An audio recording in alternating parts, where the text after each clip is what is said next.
The story begins in 1961 in a gray, boring suburb of London. We meet Ginny, a brilliant 16-year-old student who is being crushed by the weight of her father's expectations. Her father, Jack, is obsessed with her getting into Oxford University.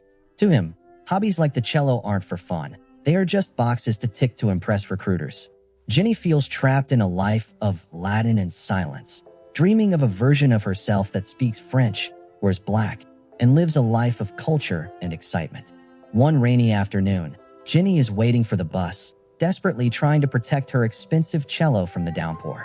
Suddenly, a sleek, maroon Bristol car pulls up. The driver is an older man named David.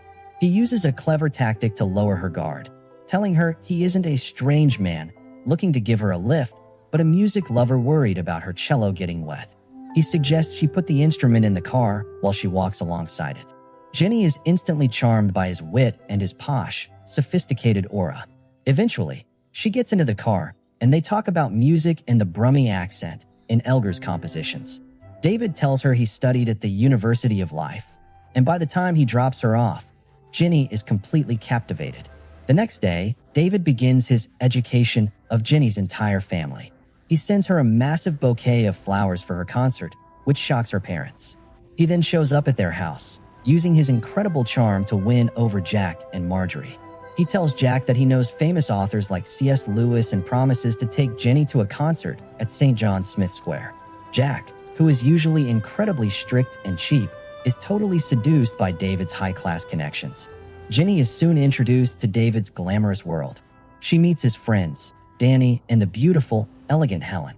They take her to jazz clubs and luxury restaurants where the air is thick with smoke and sophistication. Helen tells Ginny that she should get David to take her shopping in Chelsea, and Ginny realizes that this lifestyle is the shortcut to the dream life she always wanted. She begins to lead a double life, cutting school to attend auctions at Christie's. In one intense scene, David encourages her to bid on a rare pre-Raphaelite painting. The thrill of spending hundreds of guineas in a few seconds makes Ginny feel more alive than any textbook ever could. As the relationship deepens, the sensual tension begins to rise. David isn't just offering her art, he is offering her womanhood. During a weekend trip to Oxford, which he convinced her parents was for an educational visit with a professor, the atmosphere becomes heavy with anticipation. In a quiet, private moment in their hotel room, David presents Ginny with a beautiful silk nightdress. He calls her Minnie Mouse and asks her to call him Bubble Up. The tension reaches a peak when David tries to prepare Ginny for their first time.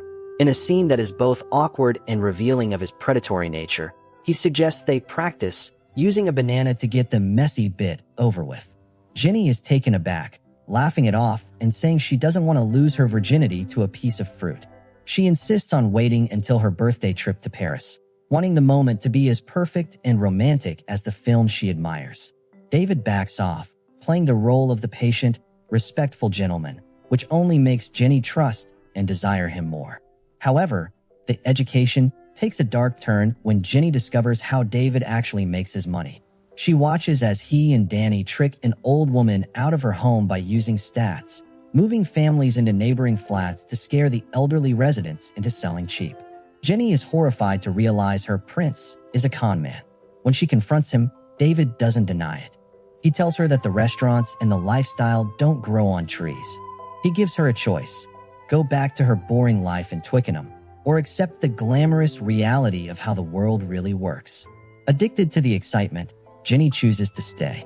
On her 17th birthday, David convinces her parents to let him take her to Paris alone. In this city of light, the fantasy reaches its climax. They stay in a luxury suite, and Ginny finally surrenders her virginity to him. However, the act is hollow. She describes the experience as underwhelming, a stark contrast to the cinematic romance she expected. Returning home, Ginny feels like a grown woman. She even insults her school teachers, telling them that their lives are pathetic compared to her new status as a future bride. When David formally proposes marriage, Ginny officially drops out of school, throwing her Oxford dreams in the trash. The final tragedy occurs on a simple drive.